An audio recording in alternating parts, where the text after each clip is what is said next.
பிரைஸ்லாட். கர்த்தருடைய பரிசுத்த நாமத்திற்கு மகிமை உண்டாவதாக. நாங்கள் வந்து ஹேனா ஃபவுண்டேஷன்ஸ்னு ஒரு கன்ஸ்ட்ரக்ஷன் கம்பெனி வச்சு ரன் பண்ணிகிட்ருக்குறோம். கர்த்தருடைய கிருபையினால எல்லாம் நல்லா போயிட்டுருக்கு. ஸோ லாஸ்ட் December 4th வந்து ஒரு ப்ராப்பர்ட்டி ரெஜிஸ்டர் பண்ணி வாங்கினோம். ரொம்ப main area, gross and gross of land cost. So வாங்கிட்டு அந்த ஏரியாவுக்கு பின்னாடி கொஞ்சம் லோ லையிங் ஏரியா. வாங்கினதுக்கப்புறம் மழை வந்ததுனால இந்த கிரவுண்டில் வந்து தண்ணி நின்றுட்டே இருந்தது. ஸோ கன்ஸ்ட்ரக்ஷன் ஆரம்பிக்கிறே கொஞ்சம் கஷ்டமாக இருந்தது.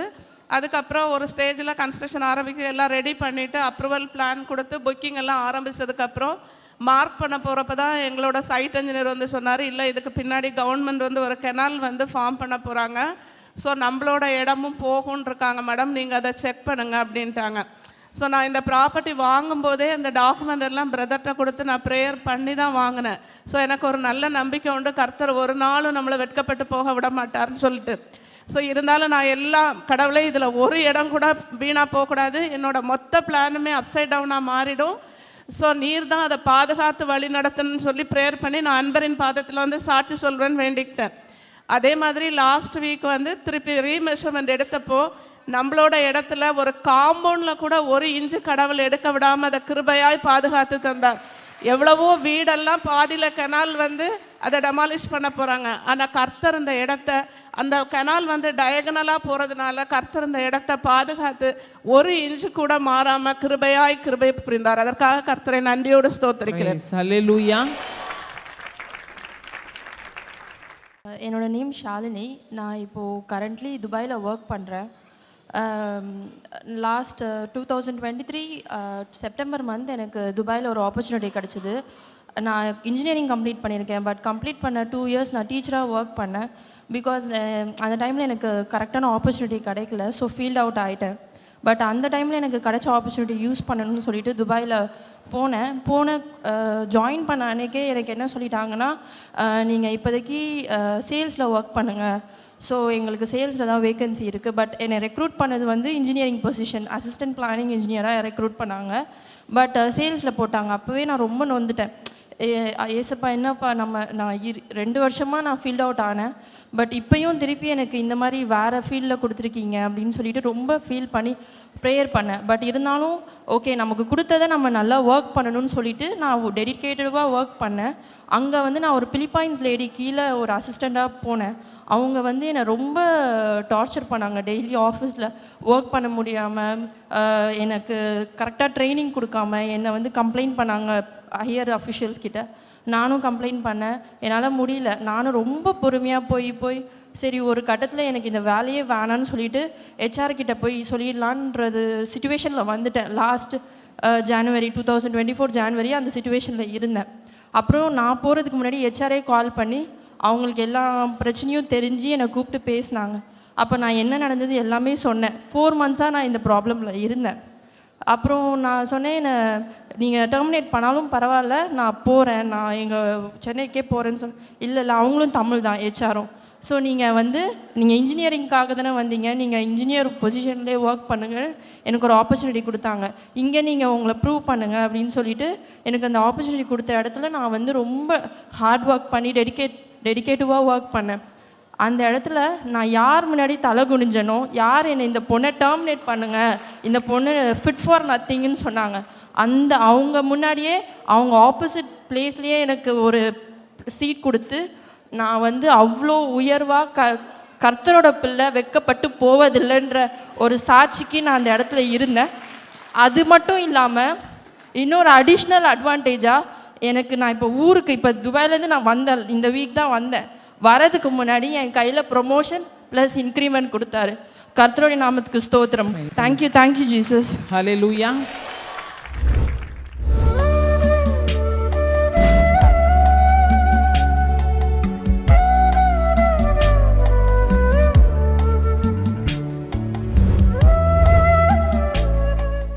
கிறிஸ்துவுக்குள் மிகவும் பிரியமான எனதருமை சகோதர சகோதரிகளே, நம்மை சிருஷ்டித்தவரும் நம்மை உண்டாக்கினவரும் நம்மை ஒருபோதும் மறந்து போகாதவருமாகிய இயேசு கிறிஸ்து முனையற்ற நாமத்தினாலே உங்கள் எல்லாரையும் வாழ்த்தி ஆசீர்வதிக்கிறேன். அல்லேலூயா.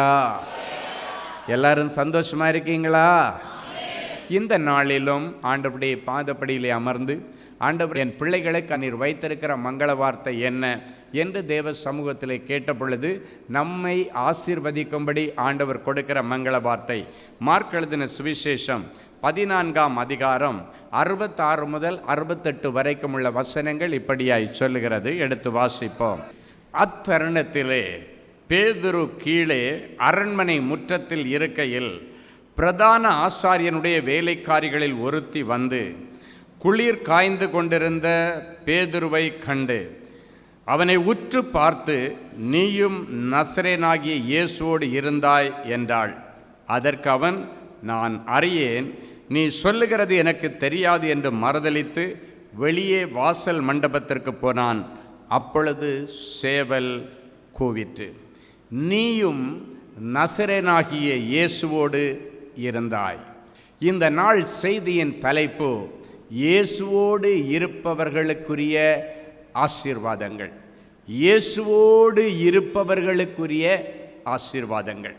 இந்த இடத்துல பார்க்கிறோம், அந்த பிரதான ஆசாரியனுடைய வேலைக்காரிகளில் ஒருத்தி பேதுருவை உற்று பார்க்கிறாள். இயேசு கிறிஸ்துவை அந்த காய்பாவனுடைய அரண்மனைக்கு உள்ளால வச்சு, தலைமை ஆசாரியனுடைய அந்த அரண்மனைக்கு கீழே வச்சு, இன்னைக்கு போனீங்கன்னாலும் இஸ்ரேல் தேசத்துக்கு போனால் அந்த பாதாள ஜெயில் இருக்கிறது. அவரை இரவு நேரத்திலே ஃபுல்லாக வச்சு அவரை விசாரித்த பாதாள ஜெயில் பார்த்திங்கன்னா 2-3 ஃப்ளோருக்கு கீழே போகிற அளவுக்கு அந்த பாதாள ஜெயில் இருக்கும். இன்றைக்கி போனீங்கன்னாலும் நீங்கள் அதை பார்க்கலாம். அந்த தேவாலயத்திற்கு பேர் பீட்டர் கலிக்கண்டு அப்படின்னு போட்டிருக்காங்க. கலிக்கண்டு அப்படின்னாச்சுன்னா அவங்க பாஷையில் சேவல் என்று அர்த்தம். ஸோ அந்த சர்ச்சோட முகப்பில் என்ன வச்சுருக்கேன்னா ஒரு சேவல் வச்சுருப்பாங்க. இன்றைக்கி போனாலும் நீங்கள் பார்க்க முடியும். என் அன்பு தேவனுடைய பிள்ளைகளே, இயேசு கிறிஸ்துவை உள்ளுக்குள்ளால் வச்சு பாதாள ஜெயிலில் விசாரித்து கொண்டிருக்கிறார்கள். அப்பொழுது ஒளிந்து கொண்டு என்ன நடக்கிறது என்று பார்ப்பதற்காக பேதுரு அந்த அரண்மனையின் வெளியிலே முற்றத்திலே உட்கார்ந்து, அநேகர் குளிர் காய்ந்து கொண்டிருக்கிறார்கள். அதிகாலை நேரம், நள்ளிரவில் இயேசுவை அரெஸ்ட் பண்ணி முதல்ல இந்த தலைமை ஆசாரியனாகிய காய்பாவுடைய அரண்மனைக்குள்ளே தான் கொண்டு வருகிறார்கள். இரவெல்லாம் அவரை வைத்து சித்திரவதை பண்ணி விசாரித்து கொண்டிருக்கிறார்கள். அப்பொழுது வேடிக்கை பார்க்கும்படிக்கு என்னதான் உள்ள நடக்குது என்று பார்க்கும்படிக்கு இந்த பேதுரு வெளியே, அந்த அரண்மனைக்கு வெளியே வாசலிலே உட்கார்ந்து குளிர் காய்ந்து கொண்டிருந்தான்.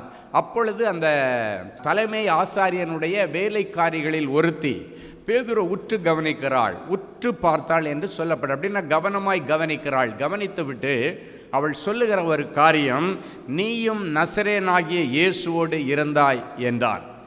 அதற்கு அவன், அப்படி ஒருத்தரை எனக்கு தெரியவே தெரியாது, நான் அவரை அறியேன் என்று சொல்லி அந்த இடத்துல இயேசுவை மறுதலிக்கிறதை நாம் பார்க்கிறோம். முதல் சேவல் கூவிட்டு 3 முறை அவன் மறுதலிக்கிறான். 2 முறை சேவல் அழகாக கூவிட்டு. என் அன்பு தேவனுடைய பிள்ளைகளே, ஏற்கனவே இயேசு வெளிப்பாடு கொடுத்திருந்தால், நீ 2 முறை சேவல் கூவுறதுக்கு முன்னால் 3 முறை என்னை நீ மறுதலிப்பாய் என்று ஆண்டவர் சொன்னார். அவன் நினைத்து பார்த்து அழுதான் என்று வேதம் சொல்கிறது. கடைசியாக அவன் இயேசுவை மறுதலிக்கும் பொழுது இயேசு அப்படியே வெளியே வருகிறார். அவருடைய கண்ணுக்கு முன்னால் அவன் அவரை மறுதலிக்கிறான். அடுத்த முறை சேவல் கூவிட்டு அவன் கூனி குறுகி அந்த இடத்திலிருந்து ஓடிப்போனான் என்று நாம் பார்க்கிறோம்.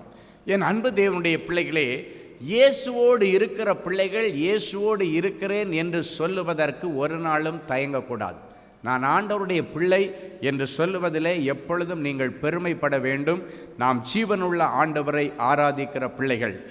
ஏன் பேதுரு அந்த இடத்திலே மறுதலித்தான் என்றால், அவனுடைய உயிர் மேலே அவனுக்கு ஒரு ஆசை. நம்மளையும் பிடிச்சி கொன்னுருவாங்களோ என்று ஒரு பயம், உயிர் மேல் அவனுக்கு ஒரு ஆசை. அதன் நிமித்தம் அவனுக்கு ஒரு பயம் வந்தது. ஆமாம், நான் இயேசுவோடு இருக்கிற இயேசுடைய சீடர்கள் ஒருவன்னு சொன்னால் நம்மளையும் பிடிச்சி சித்திரவதை பண்ணிடுவாங்களோ, நம்மையும் கொலை பண்ணிடுவாங்களோ என்று பயந்து போய் அந்த இடத்திலே பேதுரு இயேசுவை மறுதலித்தான். 3.5 வருஷம் கூடவே இருந்து நல்லா சாப்பிட்டான். நிறைய இயேசுவிடத்திலே கற்றுக்கொண்டான்.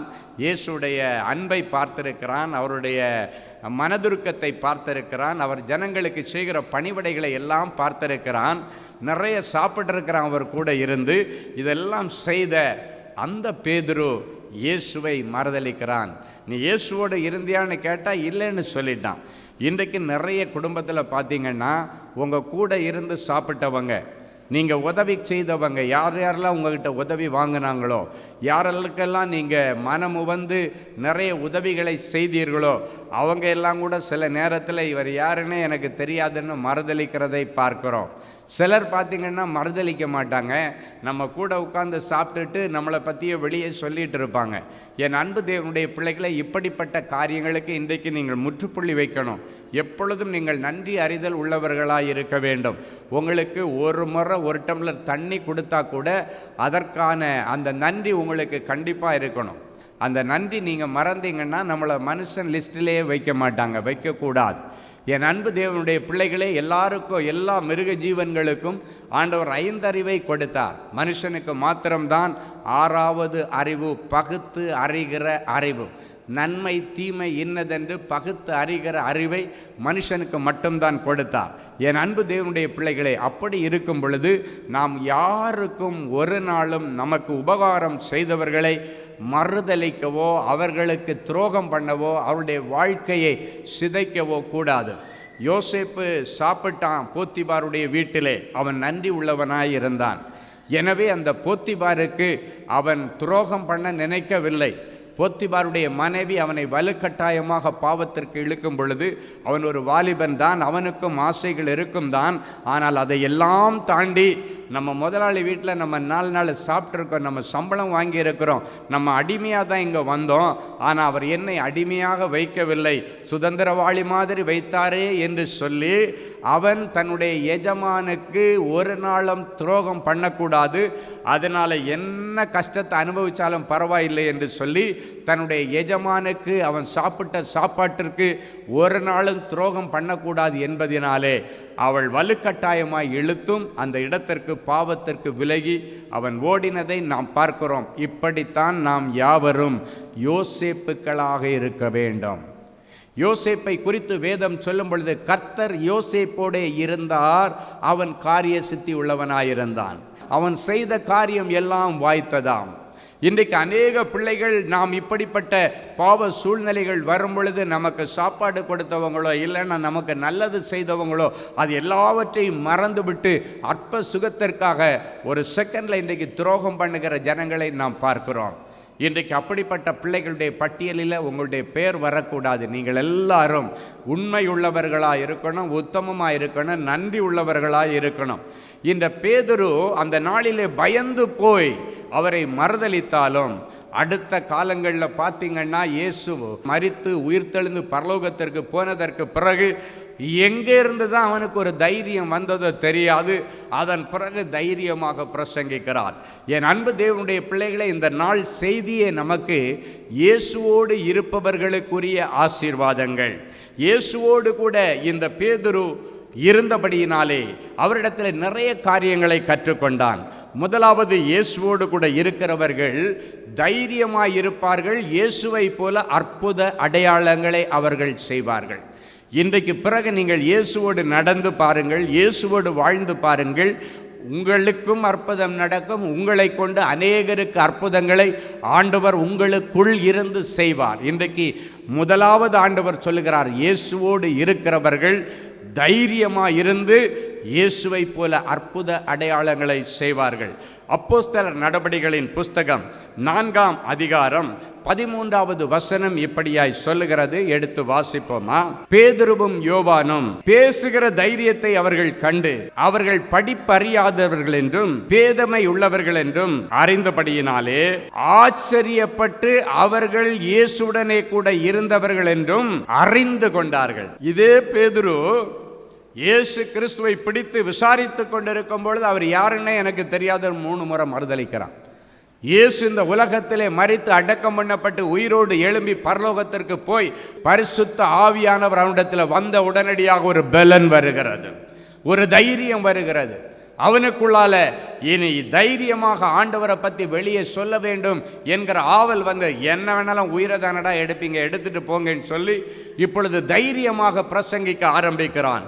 பேதுருவும் யோவானும் பேசுகிற தைரியத்தை அவர்கள் கண்டு, இவனுங்க இவ்வளவு தைரியமா பேசுறானுங்களே, அப்படின்னா இவர்களோடு இயேசு இருந்தால் ஒழிய இவர்களால் அப்படி பேச முடியாது என்று கண்டு, இவங்க எல்லாம் படிப்பறிவு கிடையாது, பேதமையானவர்கள், ஆனா இவ்வளவு ஞானமாய் பேசுகிறார்களே என்று ஆச்சரியப்பட்டு இவர்கள் இயேசுவுடனே கூட இருந்தவர்கள் என்று அறிந்து கொண்டார்கள்.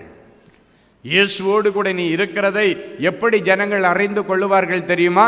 உனக்குள்ளால நீ பேசுகிற தைரியத்தை பார்த்தா, தைரியத்தை கொடுக்கக்கூடிய இயேசு இவர்களோடு கூட இருக்கிறார், பயத்தை விலக்கி போடுகிற இயேசு இவர்களோடு கூட இருக்கிறார் என்று உங்க தைரியத்தை பார்த்து, நீங்க ஒருவேளை படிப்பறிவு கம்மியா இருந்தாலும் உங்களுக்குள் இருந்து வருகிற ஞானமான வார்த்தைகளை கண்டு, இவன் படிப்பறிவு இல்லாதவன், கண்ணுக்கு தெரிஞ்சு இவன் காலேஜ் படிக்கலை, ஆனால் இவன் இவ்வளவு தெளிவாக பேசுகிறான்னா கண்டிப்பாக இவன் இயேசுவோடு இருக்கிறவன், இருந்து கொண்டிருக்கிறவன் என்பதை ஜனங்கள் அறிந்து கொள்ளுவார்கள், உங்களை பார்த்து ஆச்சரியப்படுவார்கள்.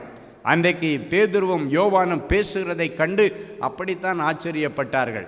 என் அன்பு தேவனுடைய பிள்ளைகளே, இயேசுவோடு இருப்பதற்கு குவாலிஃபிகேஷன் இருக்க வேண்டும் என்கிற அவசியம் இல்லை. அவரோடு கூட இருந்த சீடர்களிலே அதிகமான பேர் படிப்பறிவில்லாதவர்கள், மீன் பிடித்து கொண்டிருந்தவர்கள், அங்கும் இங்கும் அலைந்து கொண்டிருந்தவர்களைத்தான் இயேசு தன்னுடைய சீடர்களாக சேர்த்து கொண்டார். அவர்களுக்கு படிப்பறிவு கிடையாது, ஆனால் கேள்வி ஞானம். 3.5 வருஷங்கள் இயேசுவோடு கூட நடந்து கேட்ட அந்த வார்த்தைகளின் கேள்வி ஞானம் அவர்களுக்குள் இருந்தது. இயேசுடைய முன்மாதிரி அவர்கள் பார்த்தார்கள். இயேசு எப்படி மரித்து போனவர்களை உயிரோடு எழுப்பினார், அவை எல்லாவற்றையும் கண்ணால் பார்த்து அவர்கள் அநேகத்தை கற்றுக்கொண்டார்கள். பொதுவாக பார்த்தீங்கன்னா என்ஜினியரிங் முடிச்சிட்டு கோல்டு மெடலிஸ்டாக இருப்பாங்க, அவங்கள கூட கூட்டுட்டு வந்து ஒர்க் ஷாப்பில் ஃபேக்ட்ரியில் விட்டாச்சுன்னா அவங்க பேப்பரில் கற்றுக்கிட்டதை எல்லாம் இந்த செயல் வடிவில் செய்யணும்னு சொன்னால் அவங்களுக்கு தெரியாது. ஆனால் அவங்களுக்கு ஃபேக்ட்ரிக்குள்ளாலேயே ட்ரைனிங் கொடுக்கறது யாருன்னா, ஐடிஐ முடிச்சுட்டு வேலையில் பழகி நல்ல ஒர்க் அனுபவம் உள்ளவன் தான் பிஇ முடிச்சுட்டு எம்இ முடிச்சுட்டு உள்ளே வர்றவங்களுக்கு ஒர்க்கு அனுபவத்தை சொல்லி கொடுப்பான். இவனுக்கு ஏட்டளவில் எல்லாம் தெரியும், ஆனால் அதை இங்கே இம்ப்ளிமெண்ட் பண்ணி பார்க்கும் பொழுது ஏற்கனவே செய்தவன் தான் அவர்களுக்கு அதை சொல்லி கொடுத்து இப்படியெல்லாம் செய்யணும்னு சொல்லி கொடுப்பான். ஆனால் கீழே இருக்கிறவன் பார்த்தீங்கன்னா வெறும் ஐடிஐ படிச்சிருப்பான், 10ஆம் கிளாஸ் முடிச்சுட்டு 1 வருஷ கோர்ஸு ஐடிஐ முடிச்சுட்டு, இல்லைன்னா 2 வருஷத்தில் பாலிடெக்னிக் முடிச்சுட்டு உள்ளே வந்து உட்கார்ந்துருப்பான். அவனுக்கு ப்ராக்டிக்கல் அனுபவம் அதிகம். இயேசுவோடு இருந்த சீடர்களுக்கு பிராக்டிக்கல் அனுபவம் அநேகம். 3.5 வருஷங்கள் இயேசுவோடு அமர்ந்து அவர்கள் கற்றுக்கொண்டார்கள். எனவே அவருடைய செய்கைகள், பேச்சுக்கள் எல்லாமே அடுத்தவர்களுக்கு ஆச்சரியத்தை கொடுத்தது. நீ இயேசுவோடு வாழ்ந்தால், இயேசுவோடு நடந்தால், இயேசு உனக்குள்ள இருந்தால், இந்த இயேசு லாங்குவேஜுக்கெல்லாம் அப்பாற்பட்டவர், பாஷைகளுக்கெல்லாம் அப்பாற்பட்டவர், பாஷைகளுக்கெல்லாம் அப்பாற்பட்ட ஒரு அபிஷேகம் உனக்குள்ளே இருந்ததுன்னா அந்த அபிஷேகம்தான் உன்னை தேசங்களுக்கு கொண்டு போகும், உன் பெயரை பெருமைப்படுத்தும். இவங்க சொல்றாங்க, இவன் படிப்பில்லாதவர்கள் தானே, இவர்கள் பேதமை உள்ளவர்கள், ஆனால் இவ்வளவு தைரியமாக இவ்வளவு ஞானமாய் பேசுகிறார்களே என்று பார்த்து ஆச்சரியப்பட்டு சொல்றாங்க. அப்படியானால் இவர்கள் கண்டிப்பாக இயேசுவிடத்திலே ஊழிய பயிற்சி எடுத்து இயேசுவோடு இருந்தவர்களாகத்தான் இருக்க வேண்டும். பப்ளிக்கு சொல்லுதுங்க. இதை சொன்னது யார் தெரியுமா? அங்கே இருக்கிற பெரிய வேத பண்டிதர்கள் சொல்றாங்க, உண்மையிலேயே இவர்கள் இயேசுவோடு கூட இருந்தவர்கள். அவ்வளவு தைரியமாக இப்ப பேசுகிறார்கள். என்ன நடக்குது பாருங்க, இயேசுவோடு 3.5 வருஷம் அவர்கள் கற்றுக்கொண்டதை இப்ப செயல்படுத்த ஆரம்பிக்கிறார்கள். தேவனுடைய பிள்ளைகளே, வேதத்திலே நீங்கள் கற்றுக்கொண்ட நல்ல சுபாவங்களை நீங்கள் உங்கள் வாழ்க்கையிலே அபியாசப்படுத்தும் பொழுது, அதை உங்களுடைய வாழ்க்கையில நீங்கள் நடைமுறைப்படுத்தும் பொழுது, இயேசு செய்த அற்புதங்களை நீங்களும் செய்வீர்கள். ஏன்னா இயேசு தன் வாயாலே சொல்லி இருக்கிறார், என்னிலும் பெரிய காரியங்களை இவர்கள் செய்வார்கள். இப்ப பாருங்க, அவரிடத்துல ட்ரைனிங் எடுத்த அந்த பேதுருவும் யோவானும் ஒரு நாள் ஒரு ஆலயத்திற்கு ஊழியத்துக்கு போறாங்க. அப்ப வழியில பார்த்தீங்கன்னா பிச்சை எடுத்துட்டு ஆலய வாசல்ல ஒருத்தன் உட்கார்ந்து இருக்கிறான். நடக்க முடியாம ஒருத்தன் உட்கார்ந்து இருக்கிறான். அவருக்கு இடுப்புக்கு கீழே விளங்காது ஒரு முடவன் உட்கார்ந்து பிச்சை எடுத்துட்டு இருக்கிறான். எங்க பிச்சை எடுக்கிறான்? ஆலய வாசல்ல பிச்சை எடுக்கிறான். எல்லா விசுவாசிகளிடத்தில் பிச்சை கேட்கிறது போல பேதுருவும் யோவானும் உள்ளே வரும் பொழுது அவனும் பிச்சை கேட்டான். அப்பொழுது பேதுருவும் யோவானும் சொன்ன காரியம், வெள்ளியும் பொன்னும் எங்களிடத்தில் இல்லை, உனக்கு பிச்சை போடுற அளவுக்கு வெள்ளியும் பொன்னும் எங்களிடத்தில் இல்லை, எங்களிடத்தில் இருக்கிறதை உனக்கு கொடுக்கிறேன், இயேசுவின் நாமத்தினாலே நீ எழுந்து நட என்று கையை பிடிச்சு தூக்கி விட்டான். அவன் எழுந்து நடந்து துள்ளி குதித்து தேவாலயத்திற்கு உள்ளே போனான். அப்ப பாருங்க, வெள்ளியும் பொன்னும் என்கிட்ட இல்லப்பா, ஆனால் இயேசு என்னோடு கூட இருக்கிறார், இயேசுவின் நாமம் எங்களோடு கூட இருக்கிறது, இயேசுவின் நாமத்தினாலே நீ எழுந்து நட. அன்றைக்கு பேதுருவும் யோவானும் அவனுக்கு ஒரு 50 சேக்கல் போட்டிருந்தா, இல்லைன்னா 5 சேக்கலோ 10 சேக்கலோ 5 வெள்ளிக்காசோ போட்டுட்டு வந்திருந்தாங்கன்னா அவன் காலம் ஃபுல்லா பிச்சை எடுத்துட்டு தான் இருந்திருப்பான். ஆனால் இயேசு ஒரு மனுஷனோடு கூட இருந்தால் அவனும் பிச்சை எடுக்க வேண்டிய அவசியம் இல்லை. அவன் யாரெல்லாம் ஆசீர்வதிக்கிறானோ அவங்களும் பிச்சை எடுக்க வேண்டிய அவசியம் இல்லை. வாழ்வு கொடுக்கிறவர் நம்முடைய ஆண்டவர். என் அன்பு தேவனுடைய பிள்ளைகளை யோசித்து பாருங்க. இந்த ஸ்பாட் மிரக்கிள்ஸ் எல்லாம் இயேசு செய்து பழகினது, அவரோடு கூட இருந்து அதை கற்றுக்கொண்டார்கள். இதை எல்லாம் ஏன் வேதத்திலே எழுதி வைத்திருக்கிறார் ஆண்டவர்? நீங்களும் இதை படித்து கொண்டு இதே போல அற்புத அடையாளங்களை செய்து அநேகரை ஆலயத்திற்குள்ளே கொள்ளை பொருளாய் கொண்டு வர வேண்டும். ஆலயத்திற்கு வெளியே கிடந்தவன் அற்புதம் கிடைத்த உடனடியாக வீட்டுக்கு போகவில்லை. வேதம் சொல்லுகிறது, அவன் துள்ளி குதித்து நடந்து தேவாலயத்திற்கு உள்ளே போனானாம். நாம் ஒவ்வொருவரும் ஆத்தும அறுவடை செய்ய கடமைப்பட்டிருக்கிறோம். இன்றைக்கு கர்த்தருடைய ஆவியானவர் உங்களோடு கூட சொல்லுகிறார், நீங்கள் இயேசுவை சுமந்து கொண்டு போனீர்களே ஆனால், இயேசு உங்களோடு கூட இருப்பாரே ஆனால், நீங்கள் இயேசுவோடு கூட நடக்கிறவர்களாய் இருந்தால் நீங்கள் அற்புதங்களை செய்து அநேக ஆத்துமாக்களை சபைக்கு கொள்ளை பொருளாய் கொண்டு வர முடியும். நீங்கள் நினைக்கலாம், எனக்கு ஒரு அற்புதம் நடக்காதான்னு நான் வந்திருக்கிறேன். நீங்கள் ஒரு அற்புதத்தை எதிர்பார்த்து வந்திருக்கிறீங்க. ஆண்டவர் உங்களுக்கும் அற்புதம் செய்வார். இன்றைக்கு பிறகு உங்களை கொண்டு மற்றவர்களுக்கும் அற்புதத்தை செய்வார். ஹல்லேலூயா! இன்றைக்கு உங்கள் ஒவ்வொருவரையும் ஆண்டவர் தன்னுடைய வல்லமையினாலும் வரங்களினாலும் நிரப்புகிறார். எந்த பேதுரு கோழையாய் இருந்தானோ அதே பேதுரு பரலோகத்திலிருந்து பரிசுத்த ஆவியானவர் வருகிறது வரைக்கும் காத்திருந்தான். பரிசுத்த ஆவியானவர் அவனிடத்தில் வந்த பொழுது அவன் பலன் அடைந்தான். ஒரு தைரியம் வருகிறது. அந்த பரிசுத்த ஆவியானவரை இன்றைக்கு உங்க ஒவ்வொருவருக்கும் கொடுத்து உங்களிடத்தில் இருக்கிற எல்லா பயத்தின் ஆவியை அப்புறப்படுத்தி, உங்களிடத்தில் இருக்கிற எல்லா செய்வினை கட்டுகளின் கிரியைகளை அப்புறப்படுத்தி, மாந்திரிக வல்லமைகளை அப்புறப்படுத்தி, உங்களிடத்தில் இருக்கிற எல்லா டிப்ரெஷன் ஆவிகளை அப்புறப்படுத்தி தெய்வீக அபிஷேகத்தை உங்கள் மேல ஊற்றுகிறார். ஹல்லேலூயா! இயேசுவோடு இருக்கிறவர்களுடைய மேன்மைகள் என்ன என்பதை என் பிள்ளைகள் அறிந்தும் கேட்டும் இன்னும் நீர் இல்லாத ஒரு வாழ்க்கையை என் பிள்ளைகளால் நினைத்து பார்க்க முடியாது. ஆண்டவரே, முன் வரிசையிலிருந்து பின் வரிசை வரைக்கும் நிற்கிற பிள்ளைகள், ரோட்ல நின்று கேட்கிற பிள்ளைகள் எல்லாரும் இனி நான் இயேசுவோடு கூட இருக்கிறேன் என்று உம்மை எடுத்துக்கொண்டு என் பிள்ளைகள் இந்த இடத்திலிருந்து போகட்டும். அப்பா, என் பிள்ளைகளை என் ஆண்டவர் ஆசீர்வதித்து என் பிள்ளைகளுடைய குற்றங்களை எல்லாம் மன்னித்து என் பிள்ளைகளுடைய இருதயமாகிய சிங்காசனத்திலே நீர் வந்து அமரும்படி நாங்கள் செபிக்கிறோம். திருக்கும் கேடும் நிறைந்த என் பிள்ளைகளுடைய இருதயத்தை நவமான புதிய இருதயமாய் மாற்றித்தார். பாவ சிந்தைகள் மாறட்டும், அக்கிரம சிந்தைகள் மாறட்டும். ஆண்டவரே, இந்த நேரத்திலும் என் பிள்ளைகளோடு கூட நீர் தங்கியிருந்து என் பிள்ளைகளுடைய வாழ்க்கையை நீர் எடுப்பித்து கட்டுவீராக. என் பிள்ளைகளுடைய இருதயமாகிய சிங்காசனத்திலே நீர் ஏறி அமரும்படி ஆண்டவரே உம்மை நாங்கள் வரவேற்கிறோம். எல்லாரும் சேர்ந்து இப்பொழுது உம்மை கூப்பிடுகிறோம். இயேசுவே, தாவீதின் குமாரனே, என் இருதயமாகிய சிங்காசனத்தில் நீர் வாருங்கப்பா. நீங்க இல்லாம என்னால வாழ முடியாது. ஆண்டவரே, என் கூடவே இருங்க, என் பக்கத்திலேயே இருங்க, என் கூட இருந்து என்னை நடத்துங்க ஆண்டவரே, என்னை இயக்குங்க ஆண்டவரே. என் வியாபாரத்தில் என் கூட இருங்க, என் ஊழியத்தில் என் கூட இருங்க, என் படிப்பில் என் கூட இருங்க, என் குடும்ப வாழ்க்கையில் கூட இருங்கப்பா. நீங்க இல்லாததுனால என் குடும்ப வாழ்க்கையை இழந்து நிற்கிறேன்னு சில பிள்ளைங்க கண்ணீரோட நிற்கிறாங்க. நீங்க கூட இல்லாததுனால என் புருஷனை விட்டுட்டு போயிட்டார், என் மனைவி என்னை விட்டுட்டு பிரிஞ்சு போயிட்டா. ஆண்டவரே, நீர் மறுபடியும் எங்களை சேர்த்து ஒன்றாக இணைத்து கட்டு. கண்ணீரோடு நிற்கிற பிள்ளைகளை ஆண்டவர் ஒன்றாக இணைத்து கட்டும்படி இனி இவர்கள் இருவருக்கு இடையில முப்பரி நூலாக நீர் அமர்ந்து இவர்களோடு வாழும்படி உம்மை வரவேற்கிறோம். பிரிந்து போன குடும்பங்கள் இயேசுவின் நாமத்தினாலே இணைவதாக. சொந்த வீட்டிற்காக காத்திருக்கிற பிள்ளைகளுக்கு சொந்த வீடு வாசலை கட்டித்தாரும். பிள்ளை செல்வம் இல்லாமல் இருக்கிற பிள்ளைகளுடைய கற்பத்தை இன்றைக்கு புதிதாய் மாற்றும். அடைக்கப்பட்ட கற்பங்கள் இயேசுவின் நாமத்தினாலே இன்றைக்கு திறக்கப்படுவதாக. என் பிள்ளைகளை சந்தோஷமான பிள்ளைத்தாட்சியாக்கி மகிழ்ச்சியாய் குடியிருக்க பண்ணுங்க. வல்லமையின் வரங்கள் வேண்டும், அபிஷேகம் வேண்டும் என்று கேட்கிற பிள்ளைகளுக்கு அளவில்லாமல் பரிசுத்த ஆவியானவரை கொடுப்பது அதிக நிச்சயம் என்று சொன்னீரே. பரிசுத்த ஆவியானவரையும் அவருடைய ஆவியின் கொடைகளையும் ஆவியின் வரங்களையும் என் பிள்ளைகளுக்கு கொடுத்து இவர்கள் எழும்பி பிரகாசிக்கட்டும். இனி அற்புத அடையாளங்களை செய்து அநேக ஆத்துமாக்களை கொள்ளை பொருளாக கொண்டு வந்து சபையிலே குவிப்பார்களாக.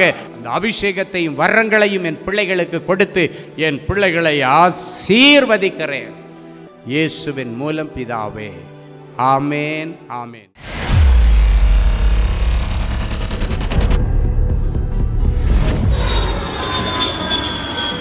தேவனின் அன்பு ஊழியங்கள் நடத்தும் இஸ்ரேல் தேச புனித பயணம்.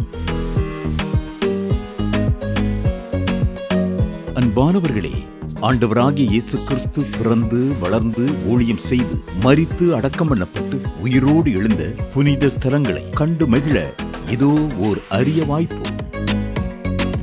உங்கள் வாழ்நாள் கனவை நனவாக்க நமது அன்பு சகோதரர் சுவிசேஷகர் டி. ஸ்டீபன் அவர்களுடன் 11 நாட்கள்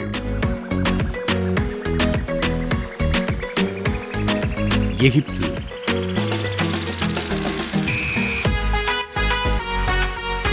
யோர்தான், பாலஸ்தீனம்,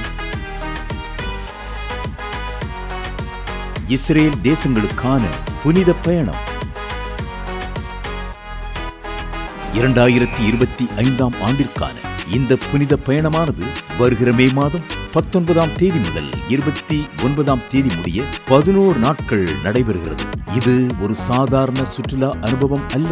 இயேசு கிறிஸ்துவின் பாதங்கள் பதிந்த இடங்களில் உங்களுடைய பாதங்களும் பதியும்படிக்கு அவருடைய கரங்களை பிடித்து நடக்கிற ஓர் உன்னத அனுபவம்.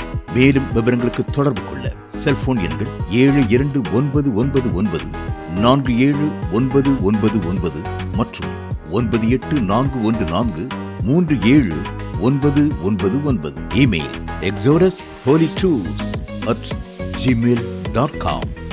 Website www.exodusholytours.com.